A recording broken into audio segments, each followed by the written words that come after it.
Welcome back to Podcast Recovery, everyone. We are your hosts, David O. And Eric V. Today we are joined by our special guest, Jen. How are you doing today? I'm great. How are you? I'm doing very well. Good, very well. Where are you from? I am from Temecula, California. Temecula, California. All right. Where is that in relation to, really close to San Diego. Okay. All right. Nice. Oh, And yeah. when were you first introduced to recovery? Oh, my goodness. I've been in and out a little bit in the beginning. Probably maybe 20 years ago, I was court-ordered several times to, outpatient things that I never followed through with. And, Oh, yeah. whatever the judge puts in front of me that I'm going to get to go home, I'm going to sign, oh, yeah, I'll go. Yep. So I signed myself to several outpatient, several inpatient. So I was introduced to recovery, through the court, basically. Oh, yeah. It didn't really stick. I didn't really have a moment of clarity till 2011, which is my recovery date. And I say recovery date because it's important to me that I honor what I believe to be the difference between sobriety and recovery.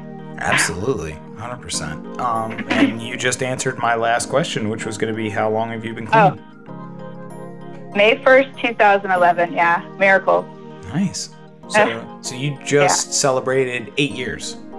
I did. Congratulations. That's awesome. It's a miracle, Mm-hmm. I mean, I do work hard, and I've had to walk through a lot of shit, and so I do feel proud of myself. But on the other hand, the fact that I'm just alive today is whether you believe in God or the universe or whatever, there's obviously something greater involved, because if it were left to me, I'd be either still homeless or dead. Yeah, absolutely. All right. Well, with all that out of the way, I'm going to turn it over to you to share your story with us. So take it away. Okay, so, my story starts really young because, like I said, I feel like I believe that there is a big difference between recovery and sobriety. Mm-hmm. And when I first got into recovery, I thought that alcohol and drugs were my problem. They were the problem. Yep. And if I could just figure out how to get clean and sober, then I would be fixed, quote unquote. And that's totally not what happened, because the truth of it is that I had been working on and perfecting the art of avoiding pain and escaping my reality since I was a little girl, So I've had the behaviors of a quote-unquote addict for my whole life, probably. Oh, yeah. I grew up in a home. Can you relate to that? Oh, yeah. I grew up in a home that was, suffocating in the chaos of, their own addictions and mental illness and abuse. And so I grew up, feeling unloved or unneeded, unimportant. Oh, yeah. And a lot of silence, I mean, I've been ashamed of who I was since before I could even spell my own name. I mean, that's the truth of it. I grew up in just not a happy situation. And, my mom was always trying to kill herself and just a lot of stuff. And we weren't ever allowed to talk about it. And so I learned to stuff my feelings. And so there's the core of where addiction comes from, stuffing. And then when, I was about 2.5, my parents decided to join a religious cult. And I say cult because it was disbanded as a cult. Oh. It is a documented cult. Yeah. What was the name of it? It was called, they call it the shepherding movement. It was back in the 70s. And 35 families from Santa Barbara, that's where I was born, California. Everybody uprooted their families and left all of our natural family, blood family, all of our friends behind and moved to Mobile, Alabama. Whoa. And we all lived in the same area, and we all went to the same school, and we were only allowed to associate and talk to people of that congregation. And as the time went on, the abuse started getting worse and worse. Spiritual abuse, financial abuse, and then, one of the things with that, and I don't say church because I don't want to give churches a bad name, with that cult is, it was called a church in disguise, until it got, found out, and then it was disbanded as a cult. But, my parents obviously didn't know they were joining a cult. But one thing was my parents had to tithe 10% of their income every week to the church, to the congregation. Mm-hmm. And my dad, we were poor. Yeah. And my dad couldn't afford it. And so my family was, close to being, they were in fear of being excommunicated or whatever, it was a lot of control. And one day, one of the elders had me in his office, and he had me come sit on his lap to do my Bible verses. And, I was 4.5 maybe. And we were taught this man was closer to God than any of us would ever be, So I felt really honored and special. Oh, wow. And, privileged to be spending time with this man. Well, as time went on, his hands would wander and my heart would race. And, he molested me until I was 9 years old in exchange for that tithing. Oh, my God. Jesus. Yeah. So, I learned to escape my body. I would leave my body and drift off in my imagination. Yeah, just disassociate. And then come back. It was too much, I think. I didn't realize I was doing any of this. It's taken me a lot of therapy and a lot of recovery to heal from all this and to kind of put it all together. But, I would leave my body, and then I would pull my little dress down and walk out, and I never told anybody. Oh. I just swallowed so much of what I was worthy to say. This is like a theme of my entire life, really. Oh. And all that shame and all that pain and all those questions and feeling not good enough for my mom to live and feeling confused as to what I was doing with the man and all that stuff, and never being able to talk about it, never being able or feeling worthy or that I would be believed or protected or whatever, that over the years, that shame grew into a beast inside of me. Mm-hmm. That I literally could barely contain on my own. Mm. And then when I was 12 years old, we ended up fleeing the church. A man started coming around to rescue families.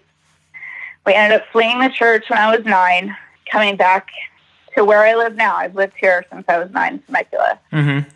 And when I was about 12 years old, I was at a friend's house or in her little guest house on her ranch, and I found what was, at that time, the solution to my pain, vodka. Mm-hmm. And I firmly believe I was an alcoholic from that very first drink, because I'm telling you, before that little glass was even halfway empty, I was already plotting and planning and scheming in my mind of how I was going to get more and do this every day for the rest of my life, because it was the first moment of peace I had ever known. Yeah. And I did exactly that.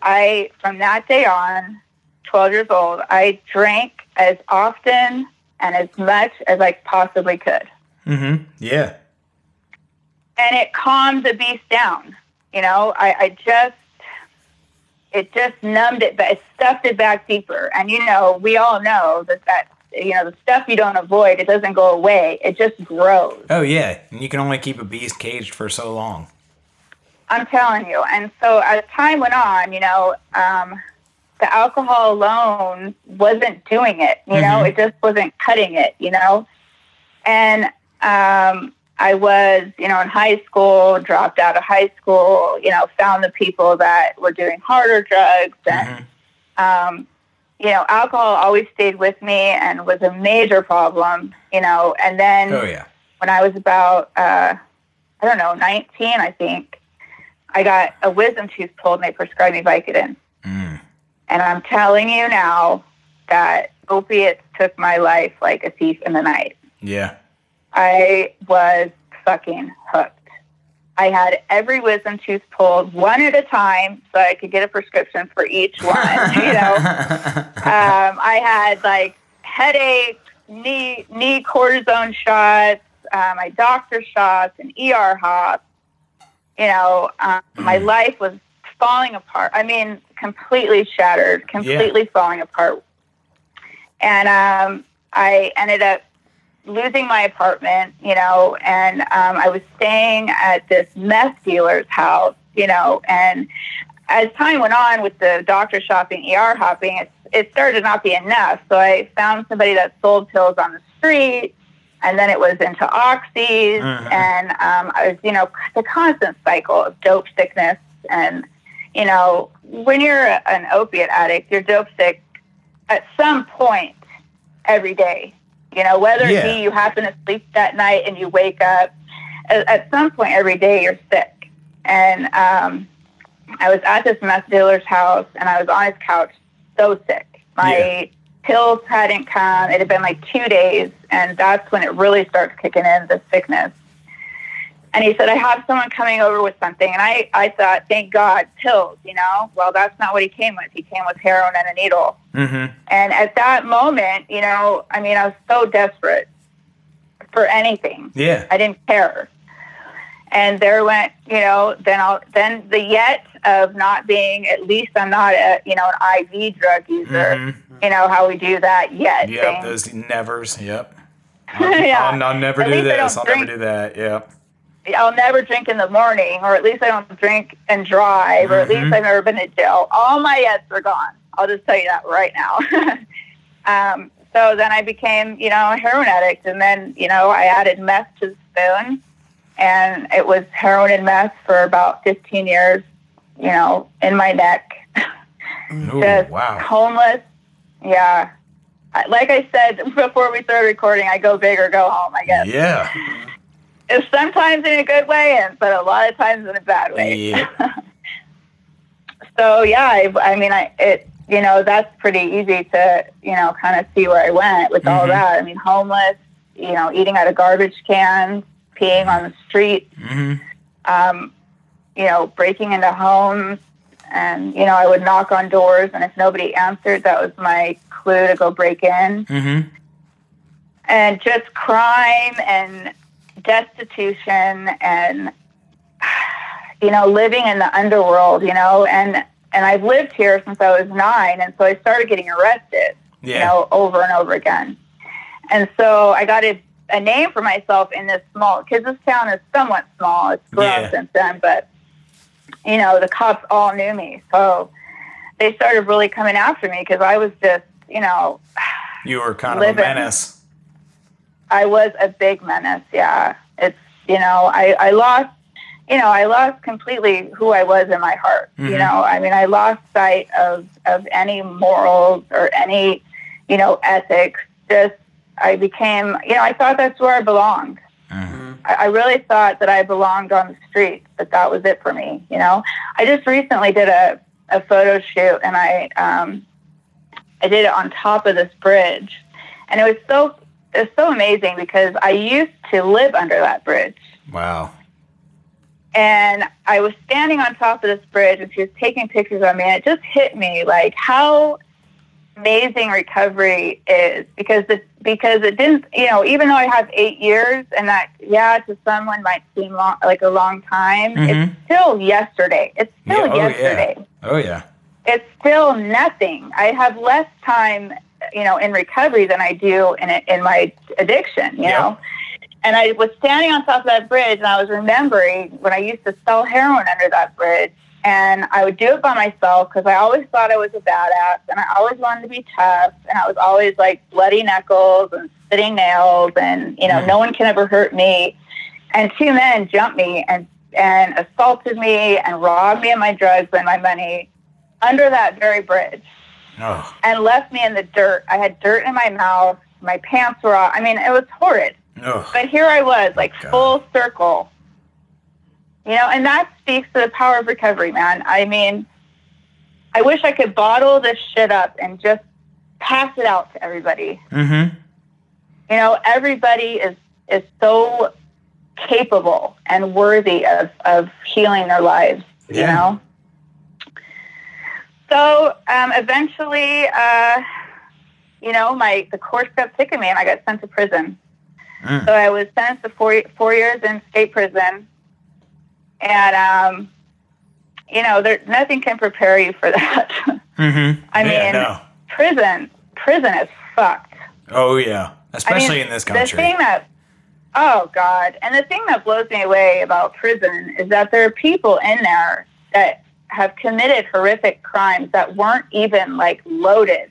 Mm-hmm. You know, not that drugs give you an excuse, but it kind of can explain some behavior. But the people that are do not have addiction problems, they're just mentally fucked and assaulting people. And, I mean, it's like you know, it's a lot of sickness going on in there. Oh, yeah. And I had zero recovery. You know, I mean, I had been introduced here and there, but so when I got to prison, I behaved the same way I did on the streets. I started smuggling tobacco and trading the tobacco for pills, morphine pills, you know, whatever I could get my hands on.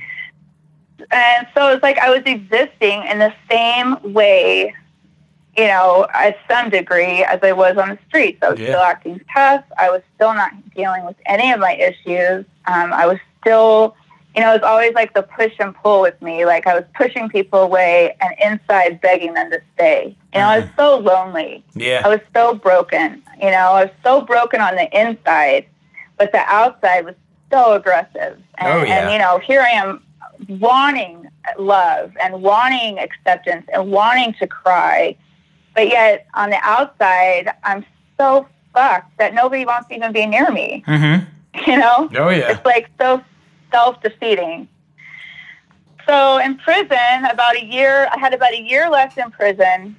How long were you in? I got sentenced to 4 years. I did a little bit over 2. Okay. So I had about a year left of prison, and, you know, I was sitting in my cell surrounded by cement walls and my metal bunk and my metal locker, and I was 34. I had nothing to show for my life. I mean, I had gnarly track marks and a gnarly felony record and no one waiting for me, you know, on the streets. Just, I had nothing. I had soups and chips in my locker and thought that was cool. you know? I mean, it's ridiculous. So I'm sitting there and I was looking out this little window at this like small patch of grass that all the inmates, we used to walk circles around and like talk about lives that we had never even lived. You know? I mean, everybody there is so similar, and you know, it's just a waste of your life. You know, and I was looking out this window, and you know, I don't know, I don't like to push religion, and I'm not really a religious person, but I'm super spiritual.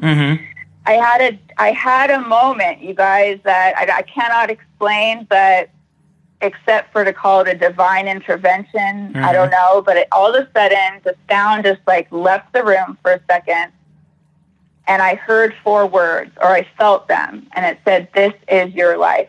Oh, wow. And it's like, it finally, I have chills now talking about it. I mean, it really happened, you know? Whether it was my own instinct speaking to me, whether it was God, you know, whatever, it happened. And it just finally fucking hit me that this was going to be it for me. That if I didn't find a way to avoid the pain, that I was willing to die to escape. That I was going to, this is it for me. This life, this in and out of prison, in and out of dope sickness, you know, assaulted and robbing people and living in a way that does not jive with who I am as a person in my heart. That this is going to be it for me. And that is my clean date, May 1st, 2011. I did not use after that date or drink. Nice. I still had about a year in prison. So I was sober, but my true recovery didn't happen until I got out of prison and I started really working on myself. And, you know, I did work the steps. I do a lot of different, avenues of recovery. The amazing thing about this day and age is that there's so many pathways to recovery. Absolutely. I respect every single one of them.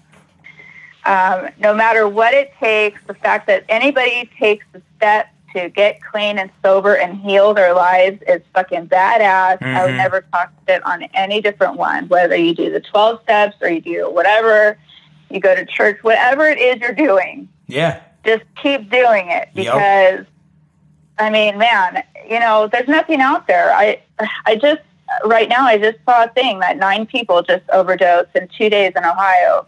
Oh, yeah. Yeah. I mean, people are dropping like flies. And what pisses me off is that if a small plane had crashed and 9 people died, or if a school shooting or a large car accident, it'd be all over the news. Yeah. But 9 people who are someone's son, daughter, mother, father, sister, brother, friend, coworker, 9 people in less than 2 days have died, and it's only on their local news. Yeah. And that is ridiculous because we are still people. We are still worthy. And I will speak for those people who have lost their lives until the day that I lose mine. Because someone has to. Absolutely. And I'm not, nothing about me is anonymous. Nothing. I wear it loud and proud because although I have done things that I'm not proud of in my addiction, I will not be ashamed of one moment in my recovery. Yeah. I mean, it's crazy. So, I've had to walk through a lot of shit. I've had to do a lot of work with the, being molested and my, the way I grew up. And, it was a shame. I just, when I quit drinking and using, those are the only tools I ever had to survive myself. Yeah. And I was 34, so that's a long time of not ever facing anything. So it's taken me a long time. I see sometimes people, especially on social media, and I warn people not to compare themselves because I see people posting a lot, these beautiful pictures at the beach, and they have 5 days clean and sober, and they're feeling so free, and that was not fucking me. Yeah, yeah, no. If you Google image Golem from Lord of the Rings, that is fucking me for like the first several years of recovery. Oh, God. I was a wreck. I really was. It was not easy. I was wounded and raw, and it took me a long, long time to really kind of work through all that. And, so whatever your healing or recovery looks like, it's perfect. Whatever that is, not everybody feels free at 5 days. Some of us are just barely fucking breathing at 5 days. Some of us are barely breathing at a year. And that's okay. Yeah. That's totally okay. We're all different. We should all be, encouraged to continue and encouraged to be transparent and real, because if everybody just shares the happy stuff, then, someone who's really going through the shit, is going to feel like something's wrong with them and they're not meant for recovery. And everybody is meant for recovery. Yes, absolutely. No matter what you've done or where you've been or what you've been through, everybody can recover and everybody is worthy of it. And, if I could just, like I said, if I could just bottle up how fucking free I am today, I wish I could just, give everybody a dose like at the methadone clinic. Instead, it's a recovery clinic. Take your dose. Yep. Every day if you have to. Like, I've always thought about that, like, in my own recovery, but the thing about, like, us, like, recovering addicts, like, would we really take it? Because, like, that's one, like, you know what I mean? Like, we can't spare, like, because we see people relapse and, like, they have their process and what they have to go through. And, like, we can't really, like, spare people their own pain. You know what I mean? I know. And it sucks, but, like, we have to, like, watch their journey and, like, we do what we can, but ultimately, like, we can't get people clean or like, give them that. So true. Like, 100%, I wish I could give somebody a shot of recovery, but that, like, it's not the way it works. which is like... It's not. It's totally not. I agree. I mean, healing, and that's really, like recovery to me, like 15% of it is about getting over the drugs and alcohol. Yeah. The 90 or 85% is healing the parts of you that once needed drugs and alcohol to survive. Mm-hmm. Yep. Whatever that is, you don't have to have childhood trauma, whatever it is. Maybe it's just the wreckage you caused, or maybe it's, some mental health issues that you never, dealt with, or whatever the case may be. Yep. It's all about that. The meat and potatoes of recovery is not about the drugs and alcohol. That's just, and I know for someone that's still using right now, maybe listening to this or just barely getting clean, I get it. I mean, I just wanted to figure out how people brush their teeth without using first. Yep. I just wanted to learn how to shower. I had no clue how to exist even minute by minute without using. So I get it. But once you stay long enough, that kind of, you get past that point, and then it's time to really work. And it's time to really dig in deep, however that looks for you, and work on healing all the parts that once needed to use just to brush your teeth. Yeah. Mm-hmm. And that's, this is a journey I'll be on for my life, for the rest of my life. Yeah. And nothing is perfect, and things come up, and I can easily numb out without using and drinking. The only thing I've ever done perfectly in recovery is not drink and use since May 1st, 2011. That's it. Yeah. I have acted out. I have decided to spend money to make myself feel better. I have been an asshole. My thug, mentality comes up sometimes. I have to always be self-aware because I can go back to lots of different shitty coping skills to numb out from insecurities or fear. Fear is so big, as tough as I try to be, I am in fear of so much shit.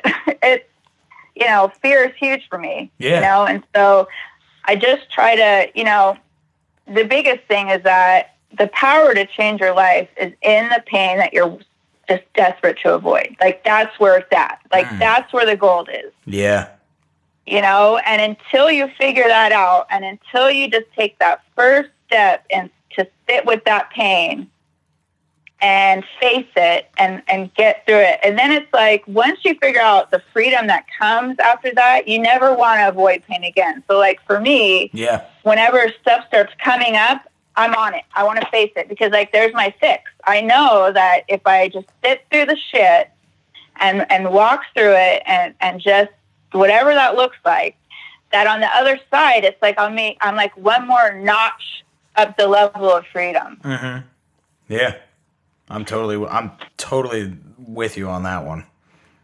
All right. Nobody wants to feel pain, but No, but hey. That's life. Like that period. It is. That's life. Like it's a constant thing for us. Like even at like on the small level of just fucking stubbing your toe at age fucking 4. Like you learn pain early in life, and like it's just a recurring pattern, whether it's physical, emotional, mental. And when we were young, we didn't know how to fucking deal with it. So what did we do? We turned to drugs and alcohol, and then it's just that addictive fucking whatever in us, that cross wiring that becomes the answer, and drugs and alcohol, sex, money, all of it is just that symptoms of that greater issue, which is exactly what you talked about. And all right, well, I think we got some questions for you for sure. Okay, I'm ready. All right, I started last time, so I'll let Eric start this time. Wonderful. All right. What a guy. Wonderful. So, Eric. Wonderful. He's the more professional one. Oh, yeah, for sure. I was like, has Eric been talking to me? Is this my first time speaking with Eric? Yeah, for a while. Yeah. On the actual podcast, yes, that is true. Yeah. That's what I'm saying. Okay, yeah. Gotcha. Okay. I'm the cool one. He's the professional one. Okay. Oh, okay, cool. So Poor here, Eric. yeah, it's cool. I'm okay with being the professional one. So I guess here's kind of going back to what you were saying about how, you know, those first few years you were just kind of raw, you know, from just, you know, I don't know. I think back to like the first real time I got clean. There was a solid, I think, 3 years where I just didn't know how to process feelings. Because, you know, processing feelings takes, you know, it's like, oh, well, I can just, you know, do some heroin, not feel those feelings, or I can, you know, take this pill and that will take this away. And, you know, I have manufactured feelings. So if the feeling came up, I can, you know, take this different thing to make it go away or feel a different feeling.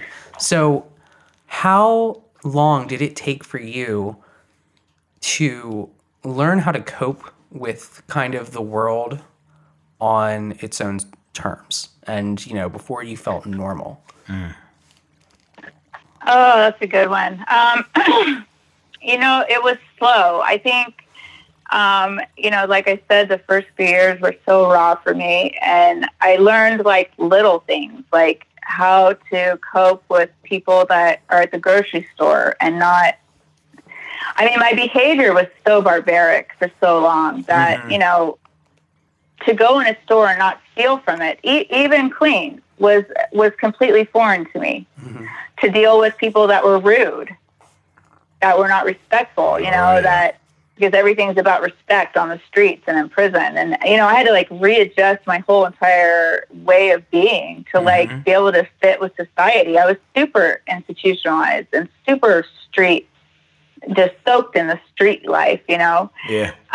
It took me, it was slow. I don't know when I felt quote unquote normal. And I kind of feel like I'll never be normal, and I feel like I'm above normal. I love the fact that recovery has taught me to be really self-aware and to learn to be like self-reflect, because so many people that are quote unquote normies, they like do not even pay attention to how their behavior affects other people or affects their children. Fucking A. You know, I'm like so on it. Like I don't want my children to suffer the way that I did. So like there's so many like facets to this life and so many areas that recovery touches that has nothing to do with my addiction. It has to do with just living, just being a decent freaking human being that doesn't go out and just do things and not give a shit about the ripple effect, because everything we do in life affects down this like domino effect, you know? Do you want it to be good? Do you want it to be positive? Do you want it to like help somebody? Or do you want to like cause someone, whether it's just a shitty day or like trauma? No, you know? So I don't know. It was slow, but I started slow just with minor things, like just dealing with everyday people on the street, or, you know, I mean, on the roads or in the grocery stores, up to, you know, learning how to deal with, you know, having to face all that childhood stuff was so painful, man. Especially without the only tools I ever used to deal with that, you know? Yeah. And healing, you know, healing is not pretty. It's not like lighted candles and bubble baths and perfect yoga poses and like, you know, quotes. It's fucking snotty noses and not wanting to shower and not wanting to eat. And I was a wreck, you know? It was rough. You know, I had to just go with that. All I knew is that I just never wanted to go back to where I came from. And so on the worst of the worst of the worst days, I just held on to just that. Sometimes that's all I did, was just not drink and use. Yeah. And if that's all I did that day and I didn't make any progress anywhere else, then I was a winner, right? I mean, that's the fucking glorious day. Yeah.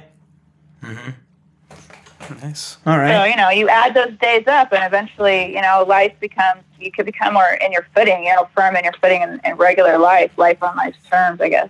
Yeah, absolutely. All right, I got something that's sort of related to that.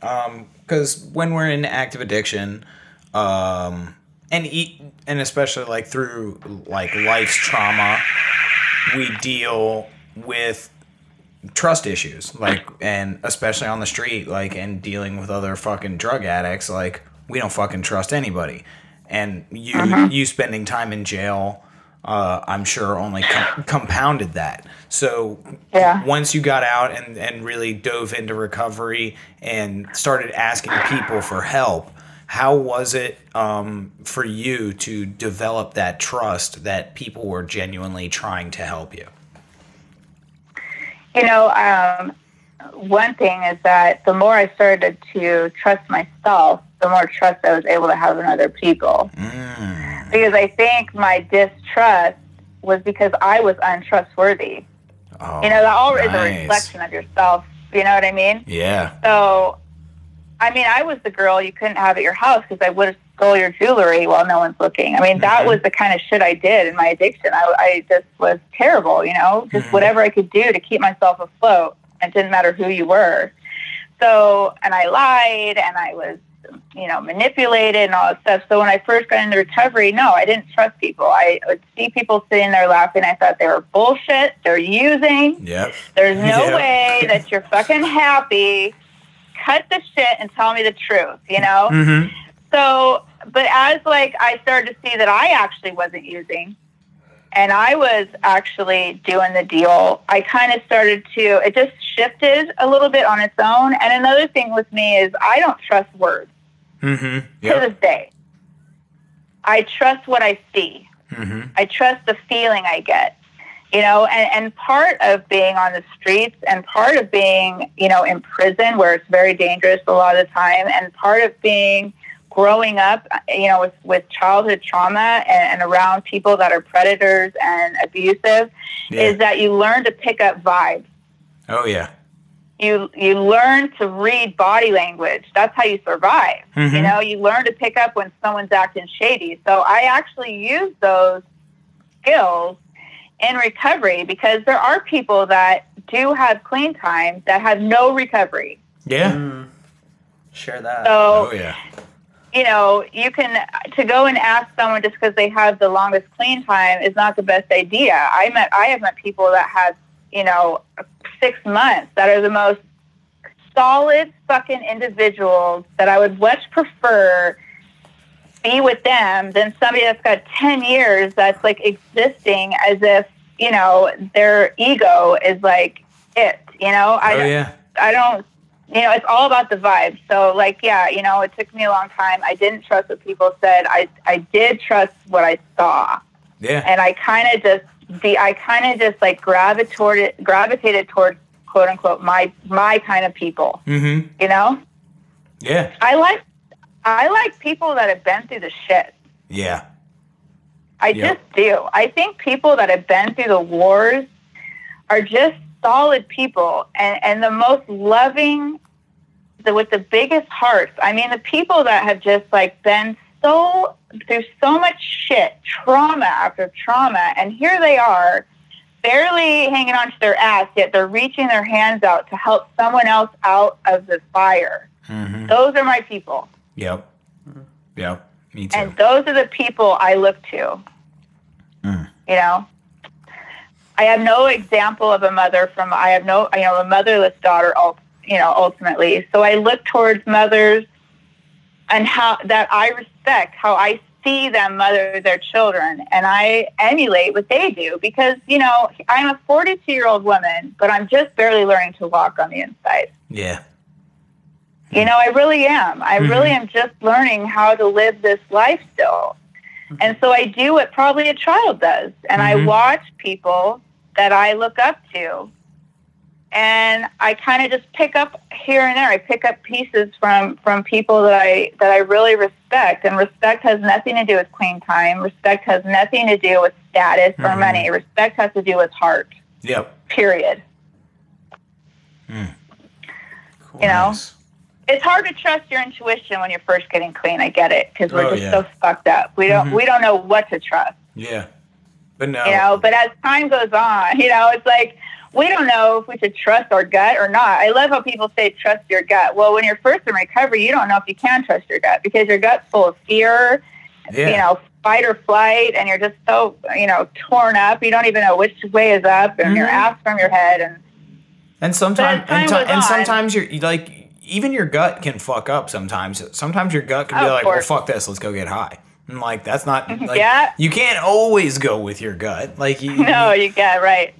Well, but no, I thought the way you answered it was amazing. Like, the way you develop trust in other people was by developing the trust in yourself, and that was great. Yeah, I think it's like a shift that happens naturally as every day adds up, you know? Mm-hmm. Absolutely. What else you got, Eric? So you were talking a lot. Come on, Eric. You were talking a lot about, living on the streets and, I guess one of the things, I don't know, when you were talking about that, I was thinking of the word dereliction.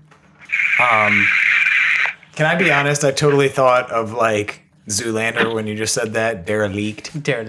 And like when she said she was doing a photo shoot on the same bridge, that I was like, oh, is it for derelict? But the question, so that's actually pretty good. The question is, how did you go about learning to reassimilate? And you kind of answered it a little bit before, but kind of, how did you go from dereliction to reassimilation into society? Oh, I don't like Eric. Your questions are too hard, Eric. Yeah. Are they? Yeah, man, I thought I was doing good, and Eric hits me with a good one. I'm like, oh. Geez. Well, I think, every time I was able to prove to myself that I could do something that was normal, it added to my healing. Like, it added to my feeling of fitting in with everybody, because it's taken me a long time to feel. I always felt like I looked like the junkie. Mm-hmm. Yeah. Or I looked like the inmate. And that is actually true for a long time. I carried myself, even in early recovery, for a long time. As I had the mannerisms of an ex-junkie, of an ex-con, like, that's just the way that I lived for so long. But every time I kind of started doing quote-unquote normal stuff, and whether that be picnics or barbecues, I mean, these are things I never did before. Never. Before my life in recovery. I never did barbecues or I would see people going for runs, and I still don't run, so I'm not going to bullshit anybody, but, I'd see people going for runs in the morning, and I'd just be, like, so mind blown. Like, what is it that I just cannot grasp regular life, that people wake up in the morning and go jogging for their health. Like, I was just crawling out from under a rock of being up all night, at 6 a.m. trying to find a place of shelter because the cops, it was daylight, and here they are jogging with their, little armband on and looking all healthy. And I just was seemed so unattainable. And like, I think that's why I always just tell people, just stay. It's so much easier to stay than it is to get there. Like, getting clean and sober is fucked, but staying clean and sober is so much more doable. Mm-hmm. Oh, yeah. So I just stayed. And I just slowly but surely integrated into regular life. And it took me a long time. And I did feel like everyone looked at me and could tell I was a heroin addict at one time, or they could tell I was a felon. And, eventually I got off parole, and I just stayed. Mm-hmm. And things just started to normalize. I no longer, when I was on parole, I had to go visit the parole officer every month. And that kind of kept me tied like an umbilical cord a little bit to my old life. You know what I mean? Mm-hmm. And so once I got off parole, it's like another little chip off my past. I could leave there. And it's not that my past, everything I've ever been through made me who I am today. I would not take away a single thing I've ever been through or I've ever done, not even one, because everything has built me to be who I am right now, sitting right here. And I think I have a story, and it may not be a story for everybody, but it's a story for somebody. Yeah. And that makes everything, I'm way overpaid, man. I'm just you know, if I get a message here and there, and I get a lot of them, but, you know, of people saying, thank you for sharing that, because I have never been able to verbalize that, or whatever it is, you know, that's it. And I'm sure you guys get that a lot with your podcast. You know, the people that are like, it's amazing how many people are stuck in silence. Yeah. Still, I feel like in this day and age, even though there's so much stigma, we're still so much further than we used to be. Yeah, for sure. But there's, so it's like, what a great day to be in recovery or to choose recovery. It's a great time to do it. I mean, people are really times are changing. Mm-hmm. They're not perfect. They're not perfect. They never will be. There's always going to be someone who looks down on us for our past, and fuck them. Yeah. Fuck them, because here I am living a life, and I'm a productive member of society, and I'm not only a member of society, I'm also trying to help people stop living a life that drains society. So I'm not just, I could easily just carry on and go on with my life as if nothing happened, because I no longer look like, I'm kind of punk rock or whatever, but that's whatever. Yeah. But I no longer look like the inmate. I no longer look like the junkie. I drive my kids in a nice car. My son goes to kindergarten. We go to play dates. I could just carry on if I wanted and never have to share what I've been through. I could just act as if it's over. Yeah. But I choose not to do that. And so many of us choose not to do that. That's a great fucking human. You guys are great humans. Like, to take the time to share other people's stories, because you guys have a great story, but everybody has a different story, and that story might be exactly what one person who is about to die tomorrow needs to hear. Yeah. Yeah. People are fucking dying. Yeah. And not only dying, they're living terrible lives. Yeah. That's almost a fate worse than death, because, like, honestly, it is. Yeah, you're just living in fucking 24/7, just pain and shame and guilt and, like, regret and resent, like, all this stuff. And it's so true. It just grinds you down, and it's almost like being a shell of a human being.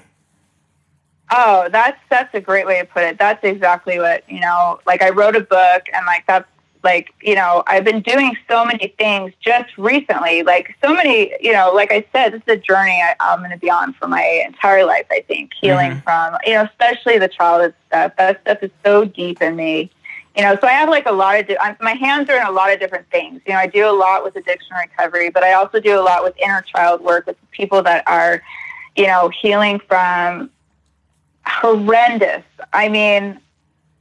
The people that are healing, they're just warriors healing from sexual abuse that is hard for me to even wrap my head around, that people are even alive. It's terrible. Yeah. But here they are healing and reaching their hands out. There's so many different avenues of people recovering from so many different things. It's not, but they all come together because it's all about shame and silence. It's all about shoving us away somewhere in a corner, whether that be sex trades or, heroin addiction or alcoholism or whatever it is. We're all connected. Yeah. Mm-hmm. If you don't look at the differences and you pay attention to the similarities, man, there's so many. Yeah. Mm-hmm. It's just amazing. All right. I gotta... what you just said, like, totally just brought up a new question. Because Cool. I'm totally feeling, like, a lot of similarities with you, and, like, seeing that person, like, in my mind, like, jogging down the street with their armband and their, like, brand new shoes and all this shit. Like, it took me back to, like, in my upbringing, like, I wasn't the rich kid, but I was raised around rich kids, and I had that, like, resentment and that anger of just those people in general. And then in active addiction, seeing that fucking jogger, whoever he was, John fucking Jogger, going down the street, like, I was literally like, fuck that guy. Like, I had just such a hatred for those people that I've had to work on it in recovery, because frankly, I didn't like rich people, and and that was, like, my shit. But it was like drinking poison and hoping that they died from it. Because it was just I was just toxifying myself just because fuck that rich guy. Why is he fucking jogging? Stop jogging. Get out of my neighborhood. Fuck you. Stop having your shit together. Exactly. So how have you? Did you have that same resentment, and like how have you dealt with it? Oh yeah. I mean, it all comes down to me. It all comes down to how much I hated myself. Mm-hmm. I resented, Joe Jogger because I couldn't figure out how to attain that. And I was less than. No matter how much I wanted to make that the object of hate, the real deal was I felt less than. Mm-hmm. And, anger and resentment, I think people try to skip past anger. And I think that is a big mistake. Because, we're always taught, like, oh, get over your anger really quick because that's unhealthy. Well, no, fuck you. Because actually anger is a healthy emotion. Yeah. That as long as we don't sit in that anger and use that anger to cover up grief, because anger is just a great mask for grief. Yes. Anger is the best emotion to push down deep sorrow. And so, once you start feeling that, allowing yourself to be angry and allowing yourself, there's a lot of things that I'm angry about my childhood, mainly about my childhood, because those are things that it's taken me a long time to realize were not my fault. Yeah. I took ownership of all that for many, many years and thought it was all my fault and my responsibility and my burden to carry. But to allow myself to be angry about that was really hard because right underneath that anger was a shattered, just ocean of grief. And grief is so hard to wade through, Yep. But I think that everyone that's trying to tell you not to be angry is bullshit. Be angry. It's okay to be fucking angry that you grew up with rich kids and your life wasn't like that. It's okay.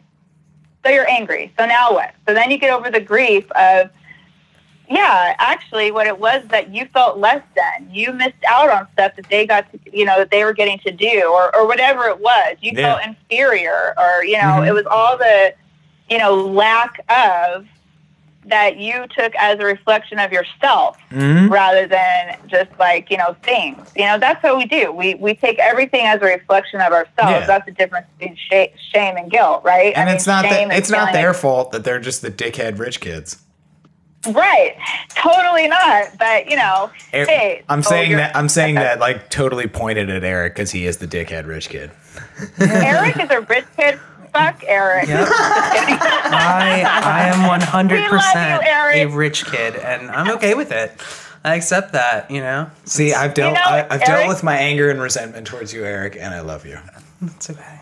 Eric, you sound like a little bit of a rich kid. I love it. He is. A little bit. Just a little bit. Hey, I'll tell you, rich kids get fucked up too. I mean, rich kids go through a lot of shit too, right? I scam the shit out of rich kids because they're idiots. Oh my God. They're willing to throw away money. Yeah, dude? Believe me. There's a lot of stupid rich kids. I mean, it's just make more money. All right, moving on. Moving on. Yeah. All right. I got a really good question. I think I asked the last one, but I'm fuck Eric. I'm taking this question. Fuck Eric. Oh my God, David! Look at all this resentment. I mean, haven't you worked through this? I thought you've gotten to that point in your step work. I'm using my healthy. I'm taking your inventory. I'm using my healthy anger right now. Yeah. Okay. Okay. Go ahead. All right. What has been your process? Because with the whole cult upbringing, what that sort of evoked in my mind was a spiritual trauma, not being able to trust a spiritual avenue. So what has been your process to dealing with that spiritual trauma and then finding what works for you? That's a good one. So I was molested in the name of God. I mean, it was what God wanted me to do, I was told, and that's what good girls do, and God's children never, question authority. And so I had a big issue with authority figures. I had a big fear of organizations and the structure of church. And to be honest, you know, I'm still not super comfortable in the, you know, I don't know, the institution of church itself. I think that those are men and they're humans, and there's a lot of amazing ones, but there's also, they're just humans. So, you know, we're trusting them to interpret the Bible. And if you're a believer, going to hell is the biggest punishment you can tell somebody. So it's like, if you're, you know, they hold, you know, I don't think anyone in this world holds more power than a religious leader if you're a believer. You know, and so I do feel that I do not feel 100% comfortable in the institution of church. However, by the grace of God or whoever, I have been able to separate the fact that none of that was of God. Or my higher power. That was all men. And it was men that were using the Bible and whatever as a way to monopolize on people who were desperate to not go to hell, or children who didn't know any better. So thankfully, because I do work with people that have a very hard time finding a higher power because of that spiritual trauma. And it is difficult, or who have grown up without any higher power. And then how do you find one? You know, thankfully my faith has always been there, but I have, you know, faith. It's like, you know, I'm, like I said, I am so spiritual. Like, people always laugh at me because it's like, if you want spirituality, come to my house for a little while. I will fucking give you some. Like, there's just, I think because it's like, how am I alive? Like, how am I alive, you guys? I cannot explain it away, except that it has to be a power greater than myself somewhere. And I don't care who you call it, or if you're native and it's, you know, vibes, whatever, it doesn't really matter to me, as long as you have some sort of acknowledgement that something out there kept me protected somehow. Because there's just no explanation for how it is that I'm here, how it is I was standing on top of that bridge. I don't understand. How that whole situation came full circle for you.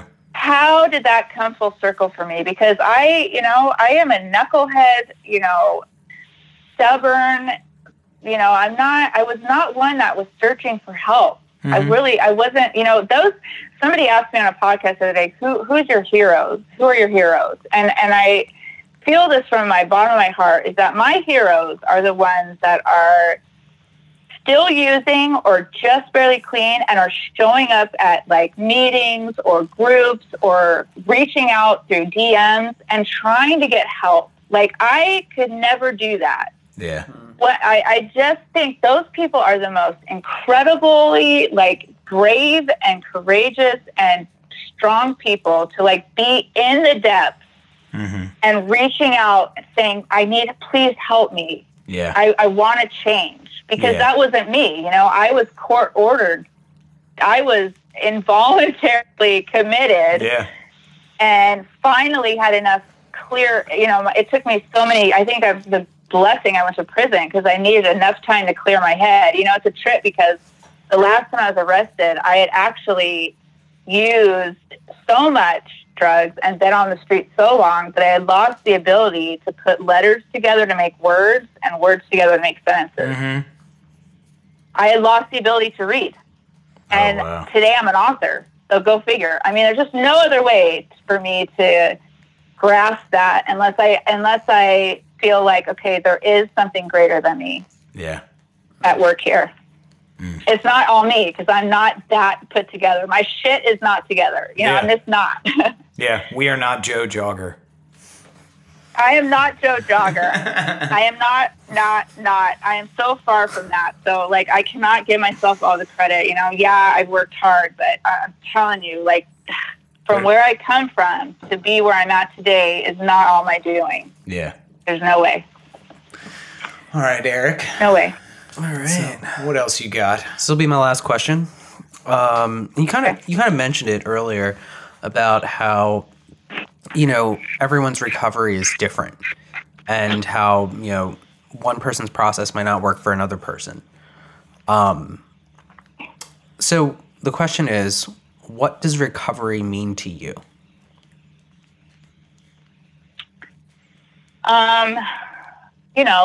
Well, like I said before, recovery is about healing all the parts of myself that once needed drugs and alcohol to survive. Mm-hmm. And, my recovery evolves constantly. Mm-hmm. What I once needed in the beginning has shifted over the years, and I think if I were to hold myself to the same, prescription, let's just call it, of what I needed in the beginning, I would keep myself kind of stagnant in a box, There are some people that go the rest of their lives in recovery and they follow the same strictness from day one, and that's great for them. And that's, whether you work the steps, maybe they work the steps every year and they're, they go to X amount of meetings every week and they feel like if they don't do that, they're going to slip back. Yeah. And so whatever works for them is great. I think that everybody, once you're at a place that you are in recovery, fully in, you're not trying to get recovery. I think when you're trying to get there, you need to do what's suggested by people that have what you are looking for, Yeah. You can't create your own recovery protocol when you're barely hanging on out of detox. Mm-hmm. No, absolutely not.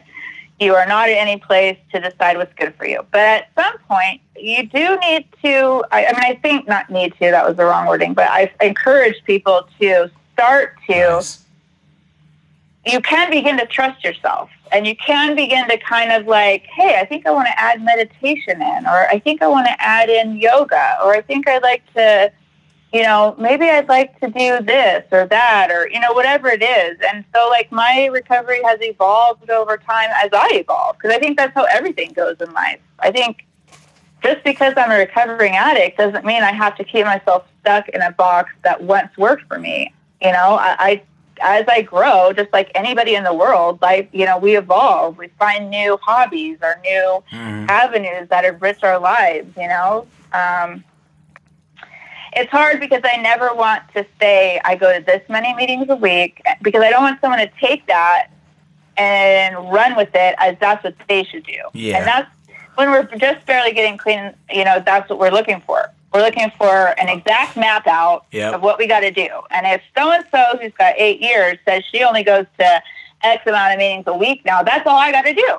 Yeah. No, that's not. So I'm very careful about making your own blueprints for recovery. Yes.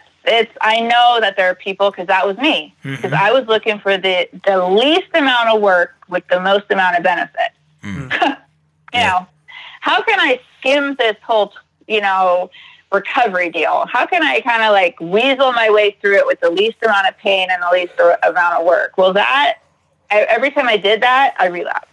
For me, that was my story, And I never relapsed because recovery didn't work. I relapsed because I stopped working recovery. Ooh, love that.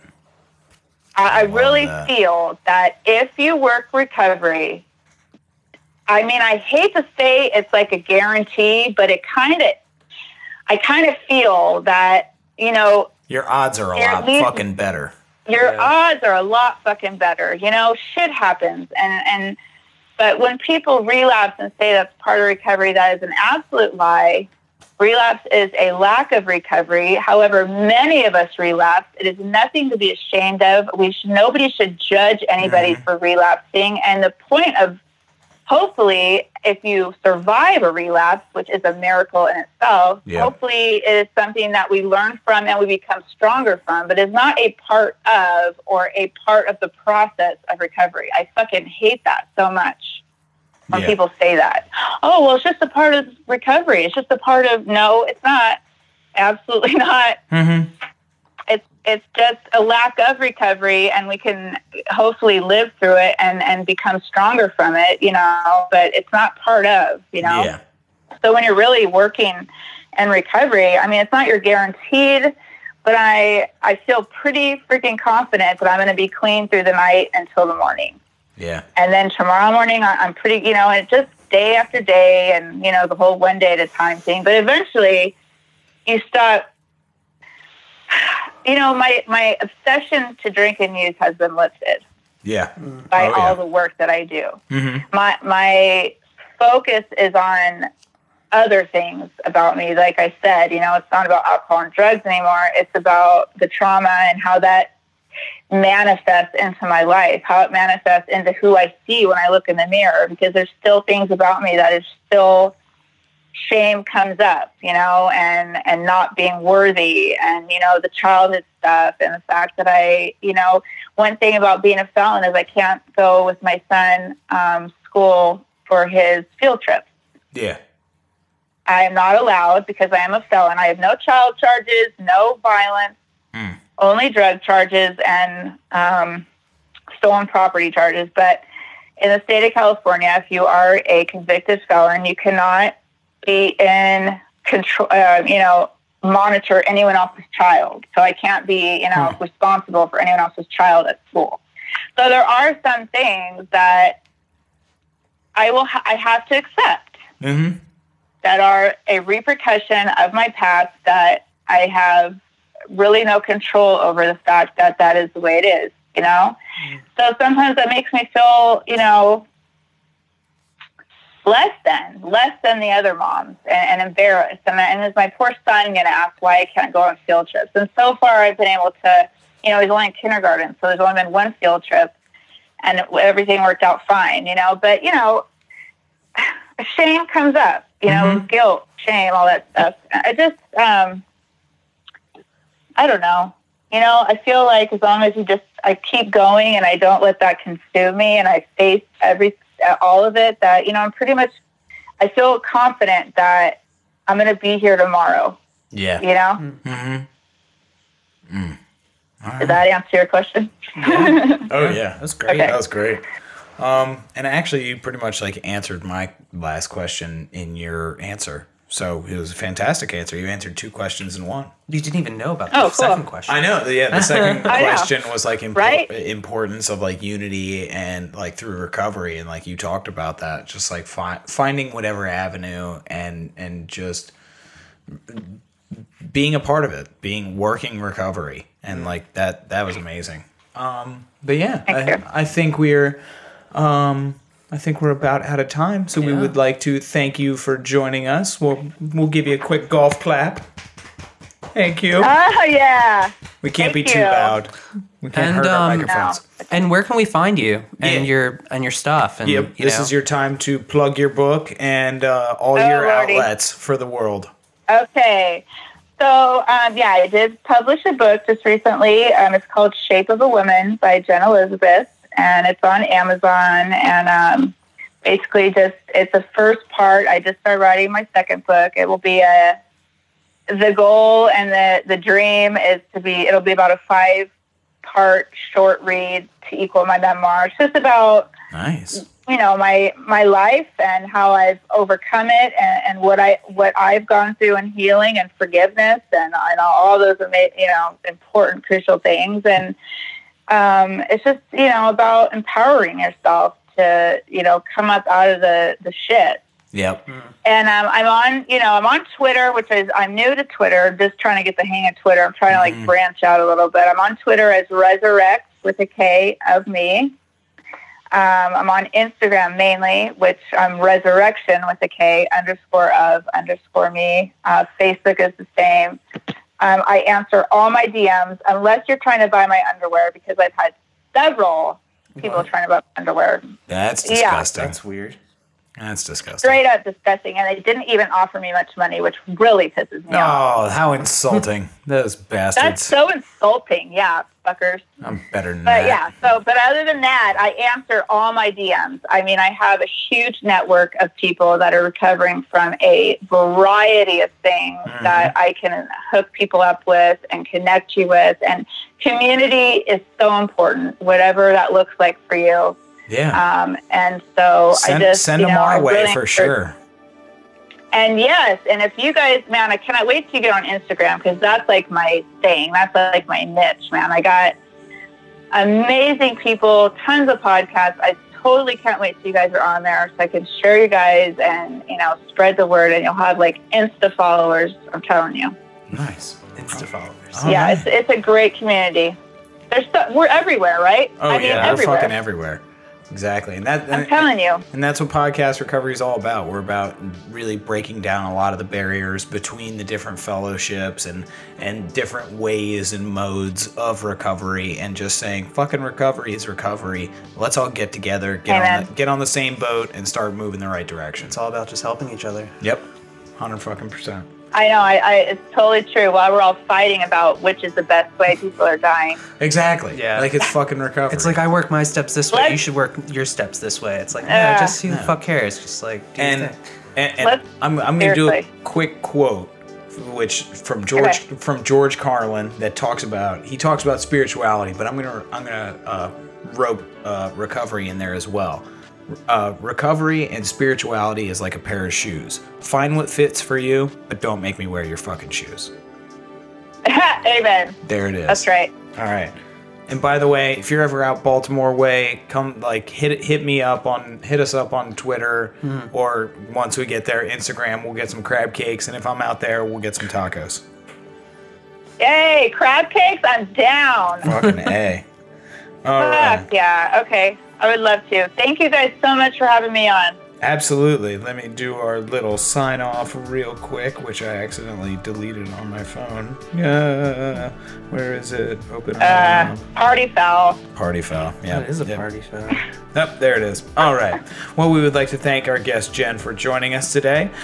Here at Podcast Recovery, we are aiming to expand the scope of support for recovering addicts. Accessibility and convenience of helpful services is paramount to combating addiction. We work to bring the message of recovery to every addict, wherever and whenever it is needed. We believe that a powerful voice of recovery should be obtainable, practical, and at the touch of a button. Every addict deserves to hear a message of hope, and Podcast Recovery is here to provide it. So follow our friend Jen Elizabeth on Twitter and Instagram. Follow us on Twitter and Facebook, soon to be YouTube and Instagram. Like us, subscribe to us, share us, invite your friends, come share your story with us, and let's keep this big snowball rolling down the hill. We love you, everybody. Thanks for listening. Stay safe, stay clean.